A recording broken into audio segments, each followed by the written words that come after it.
kung ano yung gagawin ko. Kasi nagbabago na ako eh. Gusto ko lang, ang advocacy ako kasi, para lang ma-highlight yung action na ginagawa ng PNP-ACG. Kasi po, maraming biktima na dumadaing sa akin na wala akong kakayanan na para matulungan sila. So, okay. Suddenly, Suddenly, si Rendon gustong makatulong sa Pilipino. Parang kailan lang, parang kahapon lang. Wala siyang alam gawin kung hindi guluhin ang Pilipinas. Grabe ka naman. Grabe ka naman, Coach Oli, guluhin ang Pilipinas. Hindi, gusto ko lang bigyan ng komentaryo. Ngayon, nagbabago na siya, naguguluhan siya sa inyo. Ngayon, nagbabago siya, ayaw nyo. Oho, bigyan ko kayo ng komentaryo mamaya. So kaya po ako lumalapit sa PNP-ACG with Captain Sabino para kahit papano makapaggawa ako ng in my own little way na matulungan yung taong bayan. Kasi nangaaway ako dati, galit kayo. Ngayon tumutulong ako, galit pa rin kayo.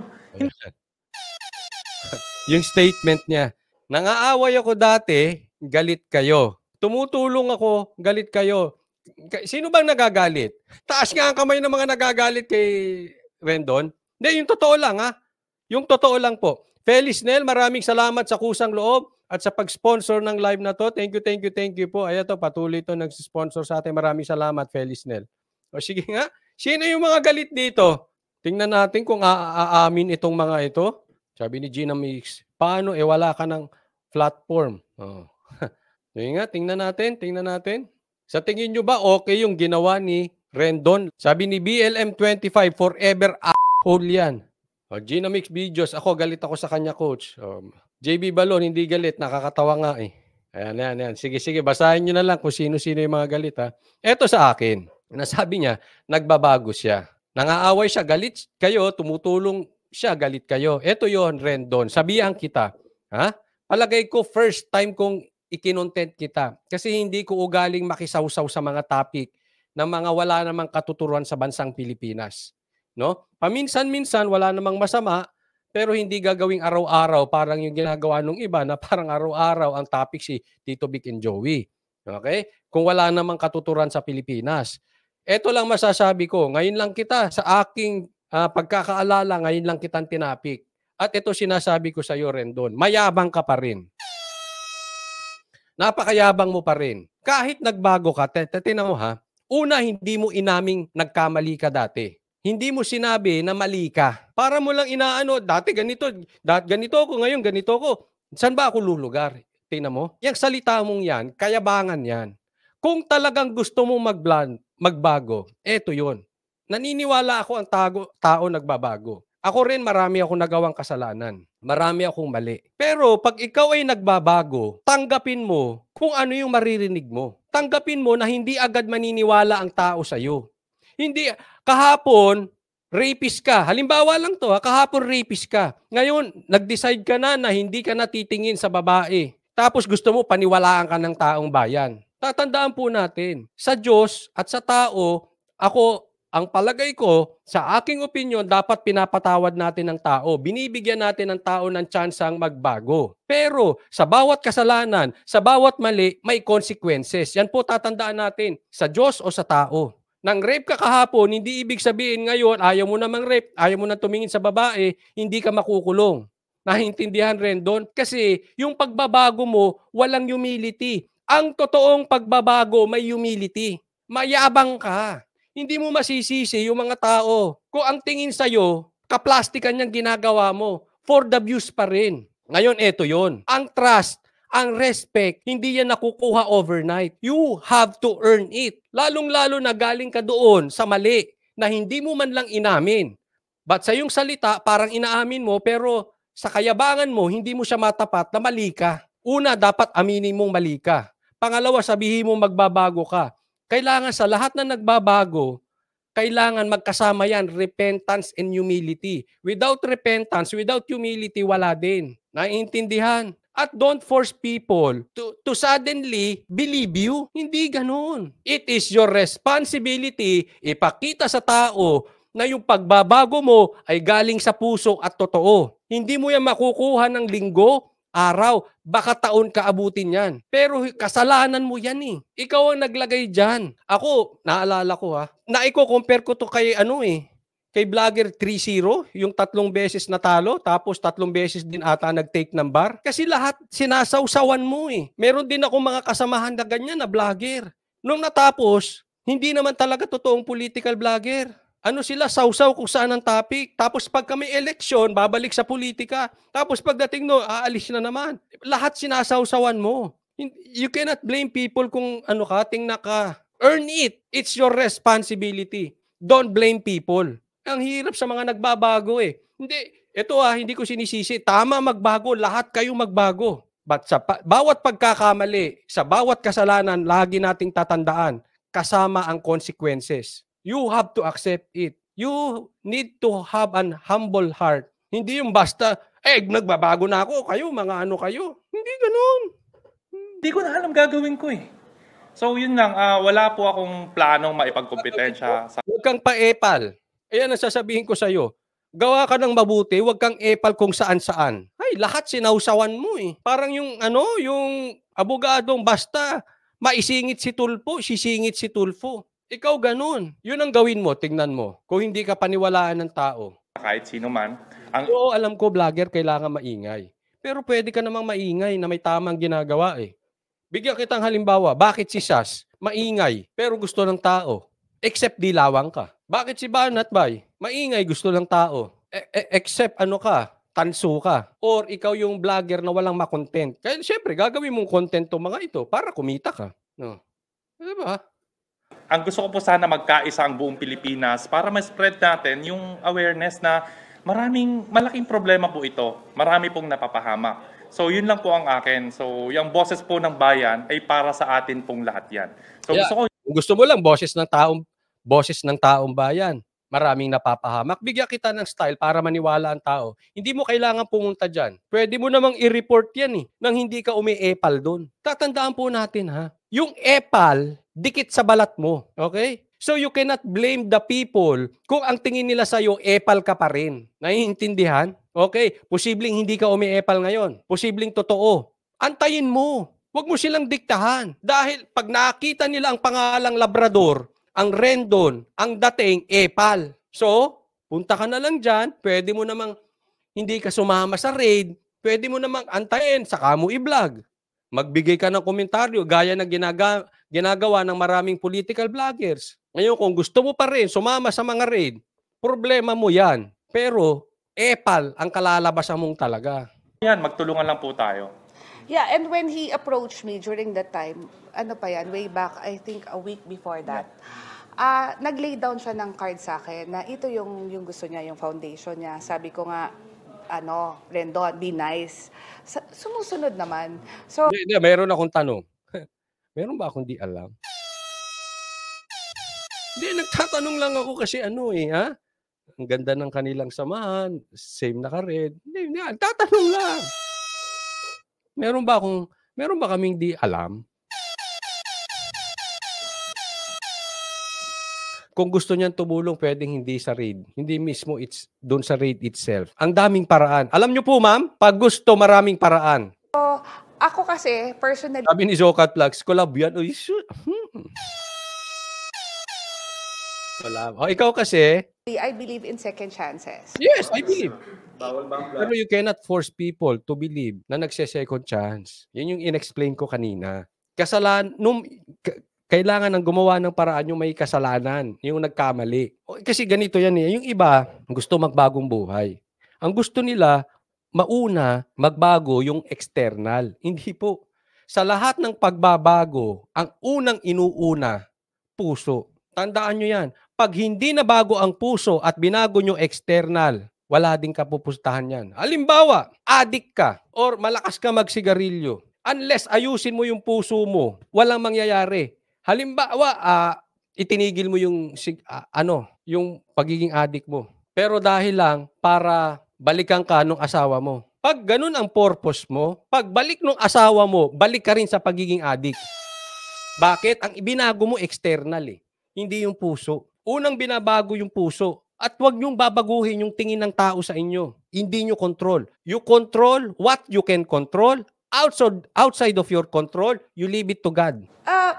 Kasi ito na yung trend eh. Ito na eh. Sabi ni ano dito, epal in a good way ni Mateo. Ito na yung trend. Sige, sige, pagtanggol mo, sir. Ay, ma'am. Ayan na daw yung trend. This is where we are going. This is where we are heading.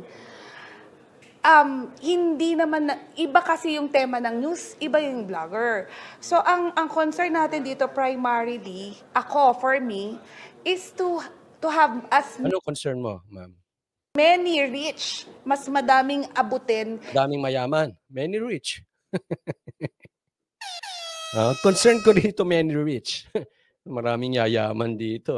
Sena Siladan, maraming salamat sa mga stars. Yung panawagan ko, the better. And yun nga, kung ito yung way para makapag-reach out. And anyway, pag mali naman, kahit nung operation, pinapagalitan kita eh. Kino-caution ko siya eh. So, di ba? But it's a work in progress. This is something new. So, marami pa tayong pwedeng matutunan from this. Or May tanong lang ako, ma'am. Hindi nga. Ano meron? May tanong ako, Rendon, wala ka ng topic? Hindi na ba kinakagat ng mga artista yung mga lahat ng pang-aaway mo? O sinong lahat ng aawayin mo? Ako? Sige. Hindi, lahat inaaway niyan para lang magpapansin. Ganyan po kababaw ang mga vloggers. Kaya tayo nasisira eh. Yung mga pinaggagawa natin, walang naitutulong. Alam mo ba, yung paninira mo ng paghahamon mo sa iba, yung sinasawsawan mo yung iba, alam mo, kaya tayo nababansagan na ang mga vloggers ay parang mga politiko rin. Para tayo mga politiko na tatakbo sa 2025 o sa 2028, lahat ng issue kailangan sausawan. Lahat ng kailangan, basta na lang hindi na natin iniisip, eto ba, ay may katuturuan sa mga Pilipino? Coach Oli, yung binabalita may katuturuan ba sa Pilipino? Hindi. Kaya nga, tandaan nyo po hindi ko naman siya tinatapik ngayon lang. Kailangan ko lang ipakita na yung kaplastikan nito, bigyan ng komentaryo na hindi lahat ng gusto magbago. Pagka yung iba pa ang may tingin, sila pa ang mali. Pag hindi nila tanggapin yung pagbabago mo, hindi ganun. Responsibilidad mong ipakita, earn their respect. Don't ask for their respect. kung mga interested. Kita mo? Yung editor, merong We can work it out. Siguro ano yung workout nyo? naninibago lang yung buong Pilipinas kasi syempre this is the first time na naipag-collaborate po ang isang government agency sa isang ordinaryong mamamayan. So baka naninibago lang po kayong lahat. Basta po ang intention ko ay pure, is to help lang na kahit ano naman pong government agency, pwede naman natin tulungan, ma-highlight po yung mga... Ay, teka saglit. Ang ganda ng word na sinabi ni LJ Jarin. Pa lang yan strategy. Yan gusto lang makabalik ulit. Kaya kung yari, nagbago na bulok style yan. O yan. Ang ganda ng word na nakita ko. Epal strategy. Pakiusap sa mga vloggers. Tigil-tigilan po natin ang epal strategy. Wala pong naitutulong sa bansang Pilipinas kung ang mga vloggers ay epal strategy. Hindi na nga natin mapakinabangan ng mainstream media ngayon dahil lahawakan sa liig. Yung mga ibang vloggers pa epal strategy. Pag naubusan ng views, pag naubusan ng content, sausaw sa epal. Kayong mga vloggers, tigilan nyo yung epal strategy. magagandang ginagawa nila. Mention mo yung vlogger sa MNDA. Mention mo yung mabla. Hindi, basta. I-mention mo yung Ulitin natin. I-mention mo yung sa MMDA. Ma-highlight po yung mga magagandang ginagawa nila. Mention mo yung vlogger sa MNDA. Meron, at saka hindi po ito yung... Mo yung vlogger sa MMDA. Ay, meron akong Meron akong tanong sa inyo. Anong meaning? Kasi may mga nagsasabi pag ang babae. Ito hindi hiwalay ito dito. Naisip ko lang.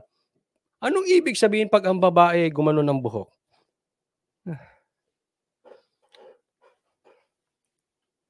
Yung mga ganyan. May mga naririnig lang naman ako, ha? Oh. Hindi. Hindi dito. Yung first time na meron pong isang vlogger na naipag-collaborate sa isang government agency. Kung mapapansin nyo, alam ko meron yung MMDA na laging kasama doon sa operation, sa panguhuli. Dapat ma'am, ikaw na nagsabi. Nadinig naman namin dinikta mo eh. Yung about sa MMDA. So hindi po ito first time. Nagtataka po ako na bakit ako yung pinag-iinitan. Si Epal ka. Yun lang. Ito siningit nila yung sa MMDA. Ako po, hindi po ako para mag-decide kung yung pag ginawa niya ay tama or mali. Okay? Ang sa akin, antayin mo yung tao. Dahil ang dating mo, epal ka. So yung sincerity ng pagbabago mo, hindi mo pwedeng ipuwersa. Tingnan mo ang tingin, sabi ni Feliz Nel, nagpapapansin. So anong dating niyan sa tao? Another gimmick. Kasi ang hilig mo sa gimmick, para kasi Vlogger 3.0. Puro ka gimmick, epal. Tapos suddenly, babago ka. Lukuhin mo, nelang mo. Next tayo. Ito, dugtungan natin ito Crime public service lang daw ang ginagawa niya. Nasa frontline na balitang yan si Gary De Leon. Sabi ni Gina Mix Videos, ban na kasi siya. Saan ba siya nakaban? Sabi niya, ban na kasi siya, wala na siyang platform. Wala na siya sa Facebook, wala na ba sa YouTube?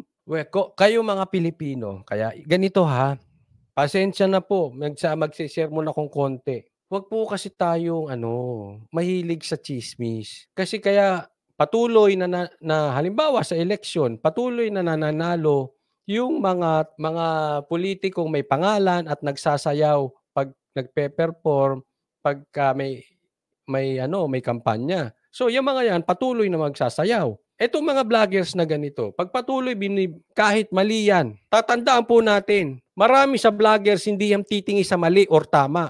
Ang tinitingnan yan, isa lang, views. At napatunayan ko na yan sa inyo dito. Sa mga nanonood sa akin, ilan na po sa mga kasamahan namin na laglag, bakit nawalan ng views? Nagsilipat, nag-iba ng content para magka-views. At yan po ay realidad.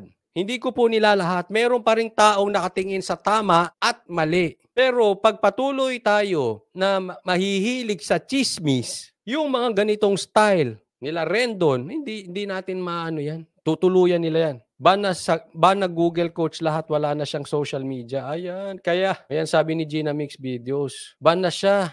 Wala na siyang, yun. Kaya nagmamadali makabalik.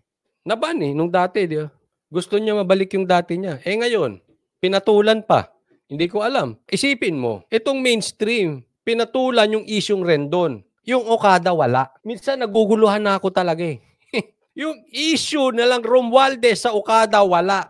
Ang daming malalalim ang issue, hindi nilalabas ng mainstream. Etong kay Rendon, nilabas. Hindi ko na talaga kayo maintindihan. Well, parang ang mainstream, parang vloggers din Kung asa ng views, andun na rin. Or, ang kaibahan lang ng mainstream kasi, merong yan Alam naman natin, di ba? Meron yan sa... Naku, ewan ko sa inyo. Galit na galit ang mga kaanak ng mga empleyado ng online lending app na ni-raid ng PNP Anti-Cybercrime Group o ACG noong Biyernes ng gabi. Ang kanilang punteriya ang vlogger na si Rendon Labador. May collaboration daw ang vlogger sa PNP ACG. Collab? Ano bang collab niyo, ma'am and sir? Sana all. Kaya sumama siya sa operasyon at nag-livestream. Illegal daw ang operasyon ng kumpanya at nanghaharas ng mga kliyente. Ito po'y nananakot. Itong trabaho lang nila, manakot. Pero malma mga kaanak na Ikaw, anong trabaho mo? Mamuna, mang-away. Empleyado sa unang caption ni Rendon sa Facebook Live niya na nagsasabing nahuli na raw ang mga empleyado ng illegal na lending app. Base naman sa edit history, makikitang 3 beses pang nagpalit ng caption ng vlogger. Pero bukod sa mismong caption, ikinagalit din ng mga kaanak na nalantad ang mukha ng mga empleyado sa Facebook Live ni Labador. Sagot naman ng PNP ACG, sinabihan naman nila ang mga tauhan ng kumpanya, lalo pat may kasamang media sa raid. Yung assistant mo, nag-ano ba ng muka? Ayan, nagtanong. Ito tanong ni ma'am. Tingnan nyo. Yung assistant mo, nag-ano ba ng muka? Ano nag-ano? Iba dating. Nag-ano ba ng muka yung assistant mo? Oh. Meron ba? Wala. Meron ba? Yeah, but I Oh, may sumagot, live po 'yun. So, yun yung tanong na fini-feed mo yung tanong. Ang gusto niyang sabihin, hindi kumuha yung assistant ko, hindi kumuha. Oh, iba ang sagot. Live po 'yun. Oh, pero kaya bumawi to si ma'am. Oh. Pero kahit live, ano? gave instructions na i-cover nila yung mga faces nila. If they I give instruction tapos looking. Para to acknowledge.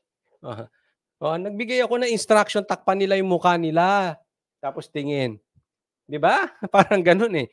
Ito si ma'am mahilig sa ano. Kanina meron din siyang ganoon eh. Yung fini-feed yung question niya, nagfi-feed siya ng answer. Parang ganoon. didn't wanna cover and then alam naman nilang may media. I hope you understand. Kanina, Hindi, iba yun. Tandaan natin na kahit live pa yun, ang punto ni ma'am, sinabihan daw silang mag-cover kasi may media.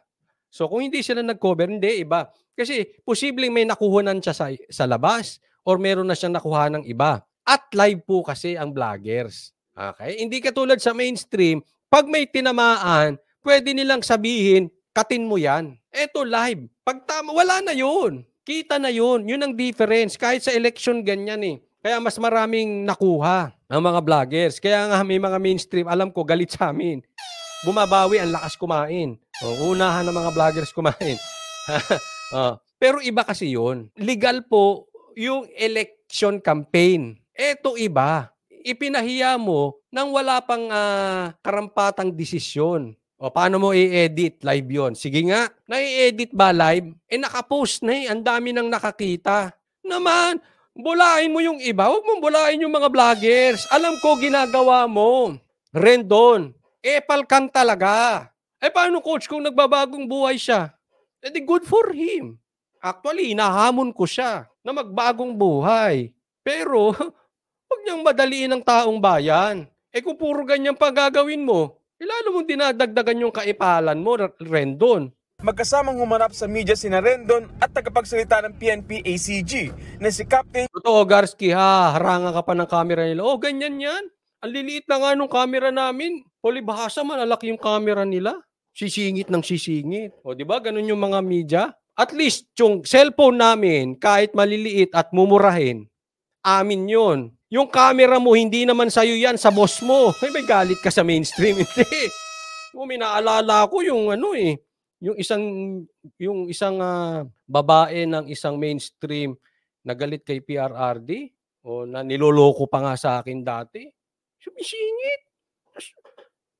Nakaupo ako, sumisingit sa harap. Sabi ko. Huwag na natin pag-usapan yun. Election yun eh. Tsaka na, pagdating sa election. Exciting po yung election. Michelle Sabino. Iniimbestigahan daw kung may naging paglabag sa Facebook Live ni Labador sa raid. Part of the process, di ba? When people complain, not just ACG, the PNP as a whole, we investigate. And when we find something wrong, then we do corrective actions. Pakiusap naman ni Labador, huwag na siyang i-bash. Gusto lang daw niyang magamit ang platform niya para sa kapakanan ng publiko. Naging controversial si Labador dahil sa pangipag-away sa ilang mga artista at personalidad. Wag na daw siyang i-bash naman. Rendon, parang hindi tayo pare-parehas vloggers. Sa vloggers, kasama po ang pangbabash. Ikaw naman ginagaya mo yung mga pa-effect ng mga politician, paawa effect, ikaw ang victim. Suddenly, ikaw yung mayabang, ngayon ikaw ang victim. Victim ako rito. Huwag niyo akong i-bash, kawawa ako. Tanga. Sorry huwag kang paawa effect. Kasama yan sa babash. Lalo na yung style mo, imposibleng hindi ka i-bash. Lahat ng mapapilan mo, lahat ng artistang may katuturuan sa mundo ng showbiz babanatan mo maepal ka lang. Nangaaway ako dati. Galit kayo.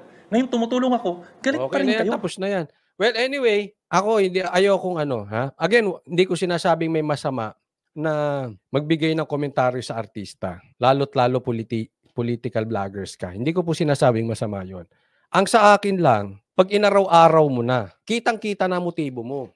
Gaya nung iba naming kasamahan, parang inaraw-araw na yung Tito Vic and Joey, yung inaraw-araw na yung artista, halat inaraw-araw yung yung Francis Magalona, halatang halata na sinasawsawan. Wala kang ano. O, eto, last na to. Hindi naman ako ganyan umaano ng vloggers eh. First and last na to. Unless meron siyang kagaguhan na naman gagawin. Pero yung ano na yan, hindi. Hindi ko para sausawan yung wala namang pakinabang sa pagkain ng pang-araw-araw ng mga Pilipino. Kaya last na yan, tapos na yan.